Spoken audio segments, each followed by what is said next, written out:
Another game, another loss. CF Montreal lose 2-0 in Nashville. 0 shots on target, make it 3 games, 3 losses, 0 goals. We'll discuss the game. We'll also talk about the 3-4-1-2 formation and whether or not it's time to go to another tactical formation. We heard from Coach Hernan Losada, Joel Waterman, and Aaron Herrera after the game. We have the audio. We'll pick up on what they had to say. We'll do it coming up on the Sick Podcast. CF Montreal Talk. Marinaro, Jeremy Felosa joining me. Turn up your volume. Because you're about to listen to the Sick Podcast. CF Montreal Talk. Here's the chance. They've got the goal. Absolutely incredible. Cameron Porter delivers the goal to send Montreal Impact into the CONCACAF Champions League semi-final. The sickest CF Montreal podcast. It's gonna be sick. Marinaro, the Sick Podcast, CF Montreal Talk. Let me bring in Jeremy Felosa. Jeremy, how are you? A little bit tired. Jet lag. Getting back yeah? to Vancouver this weekend. Yeah, time change and everything. The good news is that you didn't play, and you weren't playing in that rain. Hey, it was coming down in Nashville. Absolutely. For sure. A 2-0 loss, your first impressions?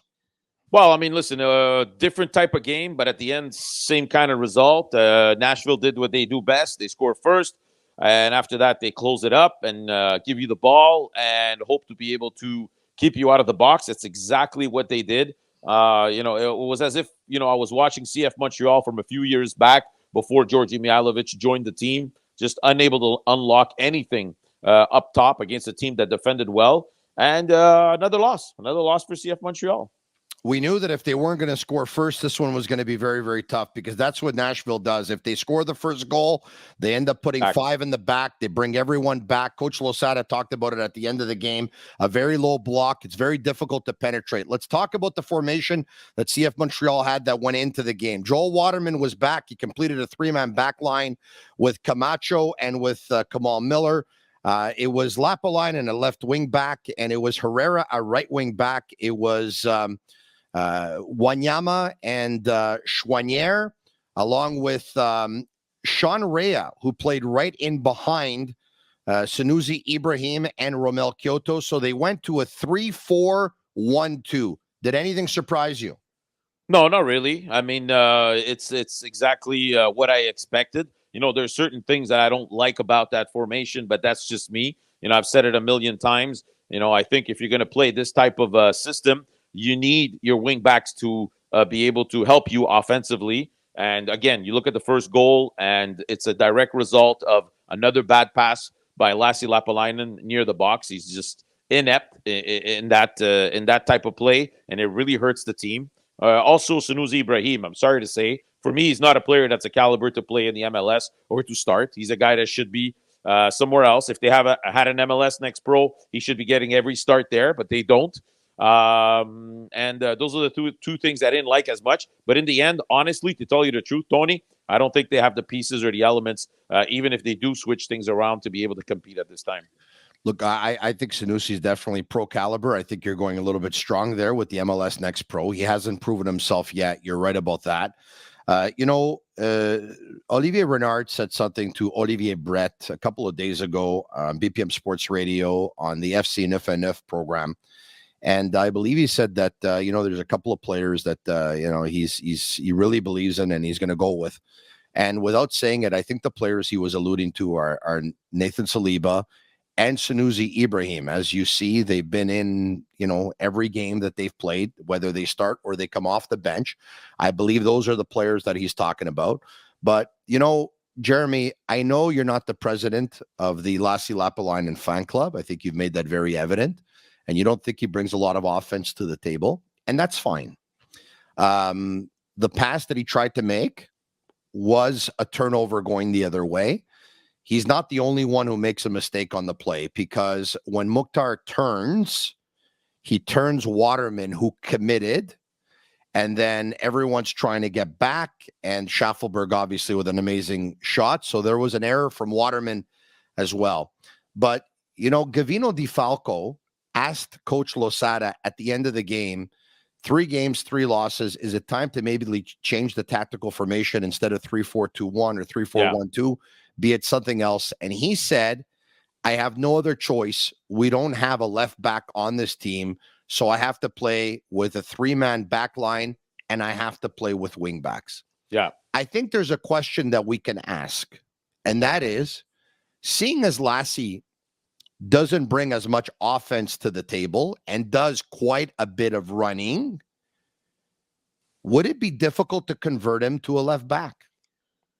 Listen, Tony, the problem is you're moving guys around that are not in their natural positions. You've already converted Lassi Lapaline into some sort of left back right now in this system. He's already not in the right chair. There should be guys playing their own positions. The other option you have is to move Kamal Miller in that position. He played it when he was in Orlando, but again, he hasn't played it in 2 years. It's not ideal either. But Tony, you're going into a season, again, starting the year, you're supposed to have 2 players at each position that are able and capable of playing it. We haven't had a left back since Daniel Lovitz left his team. This is the truth, the reality. And you don't have anybody behind him because you don't even have a starter. And you converted Lassi Lapaline. Ask Lassi Lapaline, where would you prefer to play? You know what he's going to tell you? And he said it more than once. Striker. The best years Lassi Lapaline had with CF Montreal was when he played as a striker. You converted him to a left back. For me, it doesn't make any sense. Tony, I mean, other guys turn over the ball. He's playing wing back right now. He's playing wing back. Okay, he's playing wing back. But as soon as he gets close to the box with the ball at his feet and he tries to make a pass, it's either too strong, too soft, off the target, or to another player, or to a player of the other team. It never accumulates to anything. So now he's hurt. So that's another problem. Yeah. You got another player on the injured list. And this is something we're going to have to address, Tony, because when guys take knocks, it's one thing.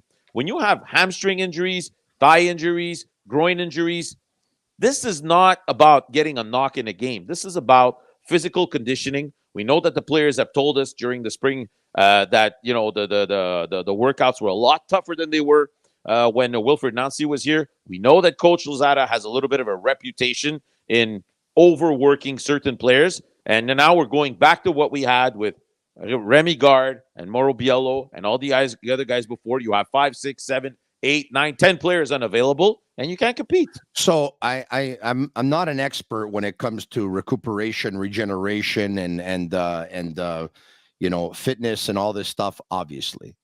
But there's a common denominator in all of these injuries, whether it's this or it isn't. And this is something I've been told. This is something that I know.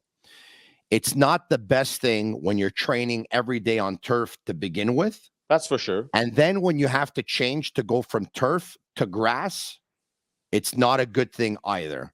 So unfortunately, seeing as they train at Olympic Stadium, which is on turf, they're on turf all the time. Then they go and play their games. They go and play their games on grass for the most part.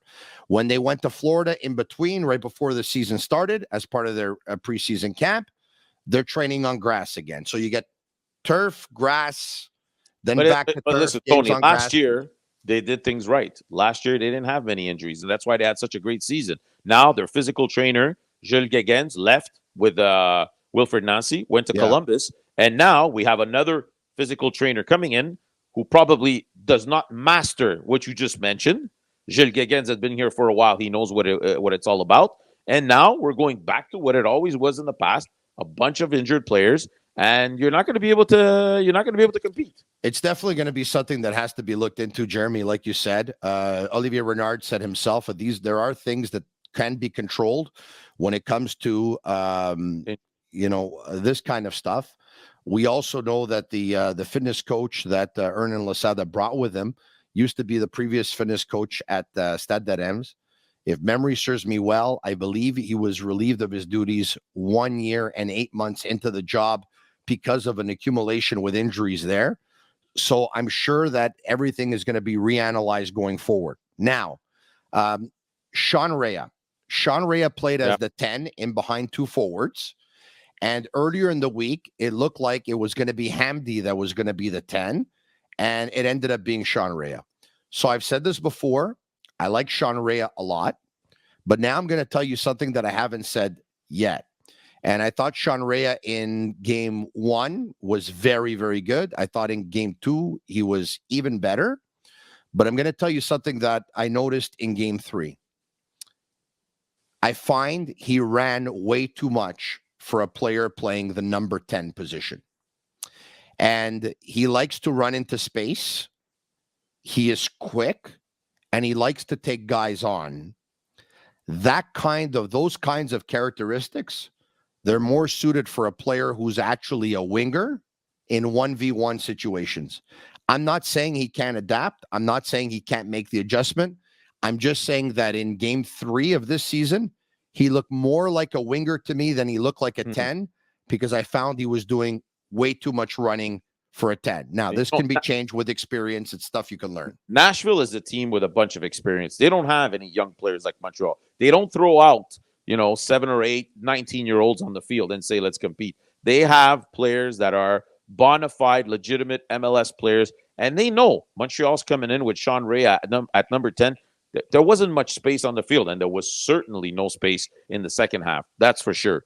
Now, Ahmed Hamdi, at a certain point, this guy's in his last year of contract. You mentioned at the beginning of the year that you thought he was one of your 2 number 10s. He doesn't even come on, Tony, when you're down by a goal and you're trying to catch up. I don't understand. I don't understand what's your project with this guy, but at some point, give him a shot. Throw him in. Let's see what happens. Because again, no shots on target. They were unable to reach the strikers, and we're starting to see some frustration, Tony. Okay, and we're going to hear some of the comments in a few minutes, but it seems to be a consensus among veterans on this team. Some of them have said it publicly. Others have shown it with their body language. Body language on the field, that they're unsatisfied with the way things are going right now. And if you get a majority of players thinking that way, you're going to be in trouble. All right. So on that note, let's go to Joel Waterman and his comments. Yes and no. I think this year we're a lot obviously younger. We got guys that it's their first MLS season. So our expectation, our standards are high. We just don't have guys with the experience, I don't think. But we have, enough there that, we're not an 0-3 team. You just look at our possession and look how the way we play. I think I like our style. We have talent. We're young. Now I think it's just about adding a couple of pieces to make sure that, we can add to the attacking front. All right, there you have it. Part of Joel Waterman's comments, who was asked, by the way, when 3 games, 3 losses, do you take a look at last season and believe that you'll be able to turn it around the way you did last season, right? And is it similar? Do you see the light at the end of the tunnel and all that stuff? And so there's his answer. So now you have Camacho, Wanyama, Joel Waterman, who's saying we're young and we're lacking experience. Aaron Herrera also pointed out something. I don't know if you want to play it now or before we do, okay. So Waterman's not alone in saying what he said, that they need help, players up front to put the ball in the net. He's not alone, right? Of course. It wasn't his best game either. No, but it was his first game of the year. You expect that it wasn't going to be his best. No, you're absolutely right about that. And he even talked about being rusty at the end of the game. But ultimately, he also made 2 mistakes and there's 2 goals. So, but on that note, we heard Coach Losada said that he brought in Iliadis. And this was something that, watching the game, there was a couple of things, Jeremy, that I thought was, number one, Mason Toye, I was wondering if he was going to come in earlier. He came in at the 81st minute. There's not a lot of time there. Number 2, there's a change done. You're down 1-0, I believe, at the 87th, where Choinière comes out, Iliadis comes in, a left wing back for a left wing back. And the coach gave his explanation of, Iliadis is the only left footer I have on the bench, and we want some crosses coming in. So Aaron Herrera was asked at the end of the game about so many crosses into the box, but they didn't translate into goals. His thoughts on that. Let's hear from Aaron Herrera. A couple of reasons. I think, one, the crosses haven't been great, to be honest. And I think secondly, it's just it doesn't seem like with our personnel on the field, crossing is what we should be resorting to at all times, because the matchups inside the box, they're definitely not in our advantage. So the percentages of us scoring on the crosses when it's 2v4, 2v5 in there are not great. So we sort of need to figure out how to, one, either get more bodies in the box, or two, try to play more centrally and just more connecting with each other versus just trying to be direct with crosses straight into the box. All right. So Aaron Herrera basically saying if they have a back line of 5 and our wing backs, whether it's him or whether it's whoever is at left wing back is going to cross the ball into the field, we're not going to win a lot of them if we have 2 forwards, Sanusi and Kyoto, or whether it's Olfer and Kyoto, and there's a back line of 5. Clearly, Losada, though, wants to get more players into the box, and that's another reason why he brought on Mason Toy. But is he referring to Kai Kamara when he talks about, target man? Because we don't have the personnel to play with crosses in the box. So I remember specifically in camp when he was asked about crossing the ball in the box, and he told us, my target is Kai Kamara. He's the tall guy in the box. He's the one I want to get the ball to. And I remember specifically watching one of the preseason games in Florida where there was a very good connection between the two players. So listen, Tony, if you notice the comments that were made after Kai Kamara's departure, a lot of players seem to not appreciate the fact that Kamara left in that fashion.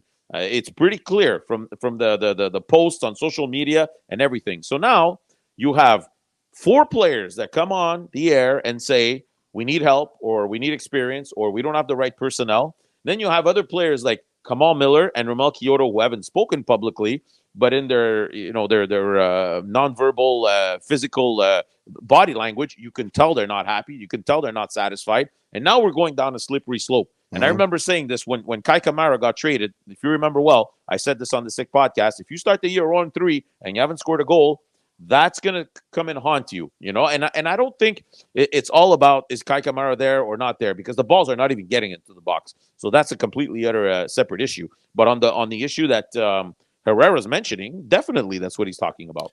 Well, the one thing I'll say about scoring goals is that the one thing they can do a better job at, I believe, is from a mentality standpoint.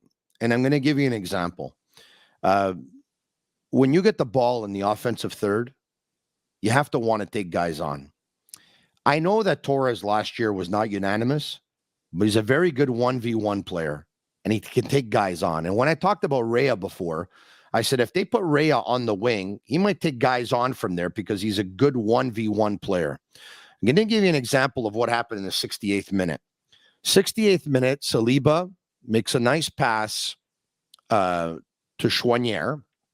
Was patient. He found him. He passed it to him.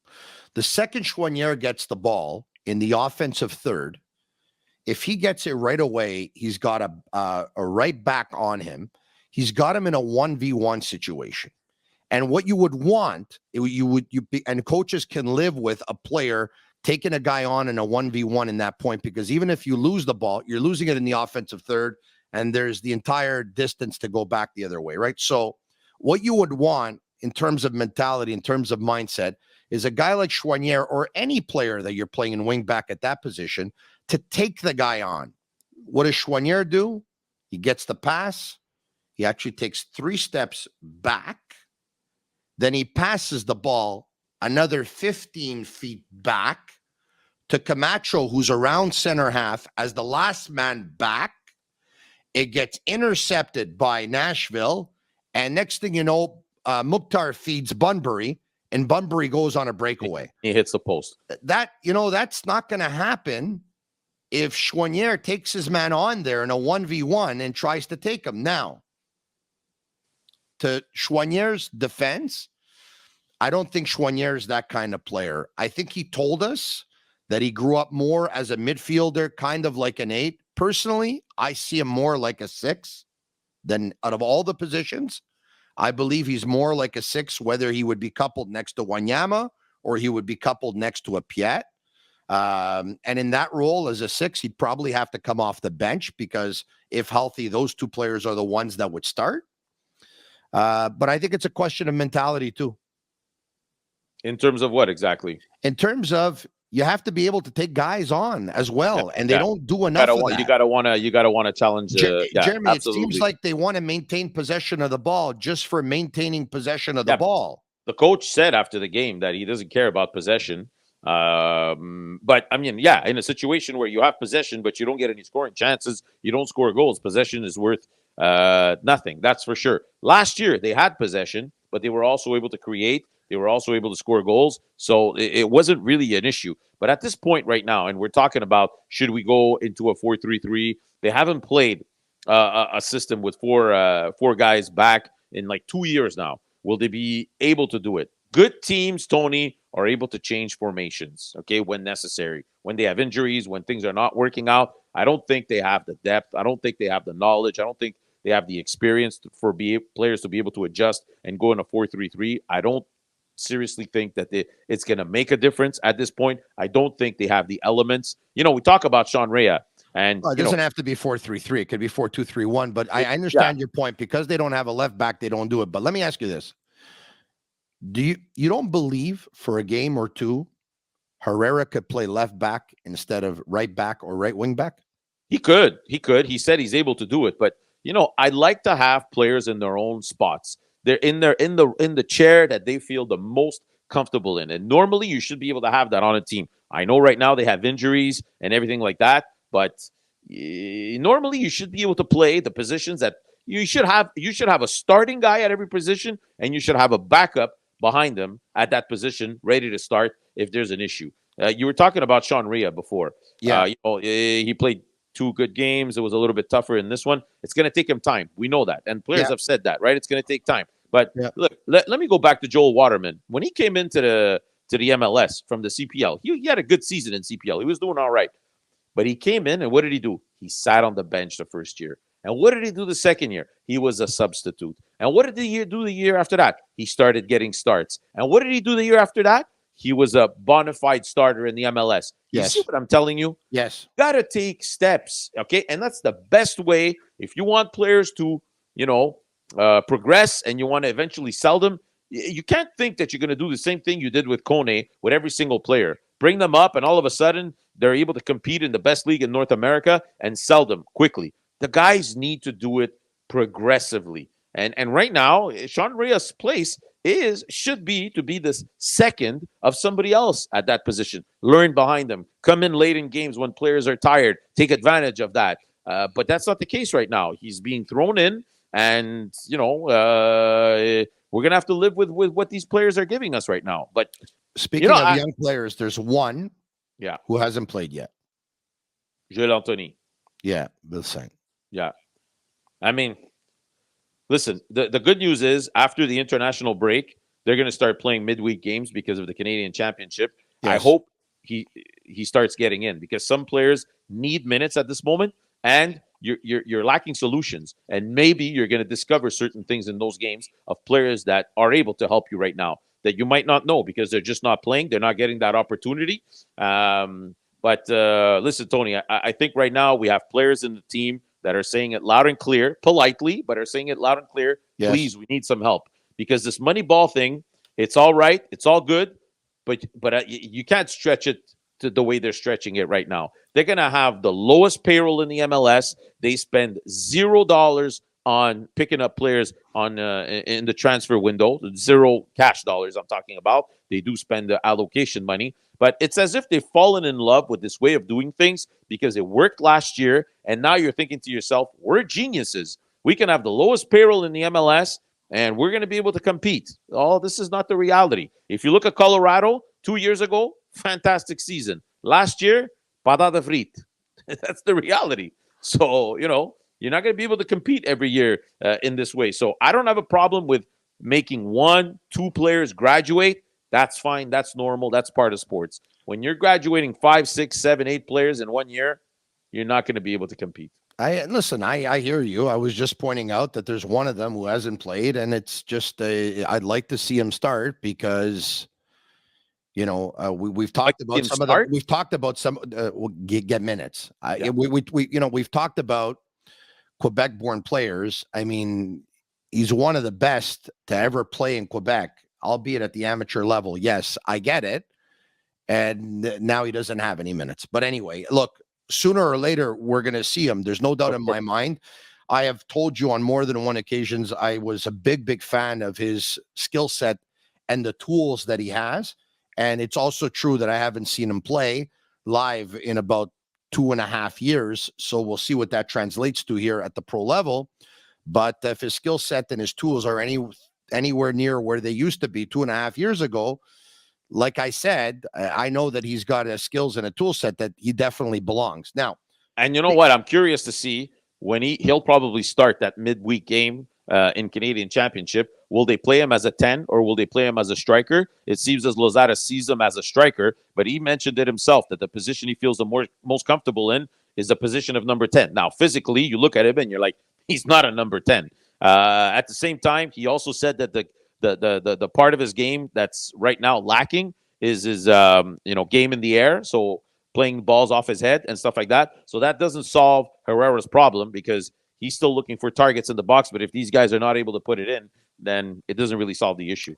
You know, if they would ever be looking for a wing back, and now with Lapalainen's injury, I'm telling you that he can play wing back because he's got very, very good pace, very good stamina, very, very good endurance. He has the mentality that he takes guys on one-on-one in a 1v1 situation. And I'm telling you that if I didn't tell you that he was a natural right footer, you would never know because he's equally comfortable left foot and right foot. And he can get those crosses in, or he can once again. So now on that note, we mentioned something before. We talked about ball possession. Coach Losada said something at the end of the game that I really liked in terms of ball possession. Let's hear from Coach Losada. Yeah, I've been talking about that the whole press conference. So I can tell you once again that I really don't care about possession. I really don't care. The only thing that matters is, like you guys are mentioning, how many shots on goal, how many expected goals, how many expected assists, how many balls you recover in the half of the opponent, how many vertical passes, how many times you can break lines, how many crosses can you play in the box. So many games you can have 30, 40% possession, like a good example, Nashville tonight, and be very efficient and be very vertical like they were when they recovered the ball. So it's something we need to work on it. And again, I like to have possession with a purpose, possession to create scoring opportunities. And today we didn't create enough. So I really liked what I heard there, Jeremy, and that was Saturday after the game. But what's interesting here is that Olivier Renard basically said that the way the team played last year was the way he wanted them to play. So, Coach Wilfred Nancy, this is the way I want to play. Here you go. Here are the players. You have to play it. And they played it. And now it's, hey, Coach Losada, this is the way I want to play. Here are the players to play it. And you have to play it. But it sounds like he wants more vertical play, more direct play, and less ball possession, which is a contrast in what happened a year ago. And maybe there was an understanding that it was going to be that way, and that's okay. But what I did like was when he said, I like ball possession with a purpose, meaning he likes ball possession with a purpose of going forward. You have the ball, but your intention is to go forward, to create, to shoot, to cross, to try and score. And that's what I was getting at in terms of mentality last game. There's just sometimes I saw too many lateral passes, backward passes. Yeah. That's negative play. Yeah. And that's something the coach is going to want to remove from the game. Listen, I mean, this is the MLS, Counter-attacking is the bread and butter of this league. You grab a ball in the middle of the park and you turn around and fire it upfield as fast as you can and try to take advantage of, having more numbers up top than the other team. A lot of times, as you mentioned, they turn over the ball. Montreal gets it. Takes so much time to build anything, and then you're passing the ball backwards, and everybody has time to come back and sits back in the Nashville end, and it's not going to work. It's not going to function. It's not. Last year, they had the tools to be able to possess the ball, circulate the ball, study the opposition, and still be dangerous. Right now, they're not able to do that. And as he mentioned, Nashville did it great. As soon as they had opportunities, turned over the ball, even right next to Montreal's box, they ran upfield and tried to take advantage of it, and they did. All right, so they'll practice all week. Tuesday night, they're going to meet their fans. They're going to introduce the team.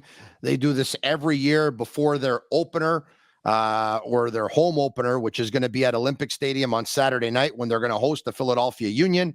But of course, they're going to have a chance to meet their fans at Club Soda. Yeah, exactly. So it's going to be this is an event that they haven't had since the COVID, by the way, because, you know, it's just complicated the last couple of years. Yeah. The last time they did it, I think, was 2019. It was at New City Gas. It was a beautiful event. A lot of the players were there. That's the moment where Piatti was on stage and said, I'm not sure I'm going to be sticking around. And everybody was like, huh? What did he just say? And then he ended up leaving just a few weeks after that. But no, it's normally a nice event. I'm going to be there. And so we'll get you all the information you need to know from there. Wednesday, again, will be the only moment we get to speak to Coach Lozada. I hope this is not going to be the way that we're going to do things all year, because you speak to the coach on Wednesday, so many things happen, you know, on Thursday, on Friday, on Saturday before the game happens. So, you know, we'll try and get as much information as we can. But obviously, this is not the way that they wanted to go into their home opener, that's for sure. Game 4 at Olympic Stadium in Montreal. It's a 7:30 start. CF Montreal will play host to the Philadelphia Union, who, of course, came so close to winning the MLS Cup last year. They are a team to be reckoned with. There's no doubt about it. And so is this podcast, the Sick Podcast, CF Montreal Talk. We were there without Gavino Di Falco today, but Marinaro, along with Jeremy Felosa. Check out our YouTube page, CF Montreal Talk, the Sick Podcast, of course. Subscribe. It's absolutely free. And you can follow us on Twitter at SickPod, CFMTL. See you, Jeremy. Take care. Bye-bye. Bye-bye. And that's a wrap. Hope you don't miss us too much until next time. Follow the Sick Podcast, CF Montreal Talk on YouTube, Instagram, Facebook, Google Play, and Apple Podcasts.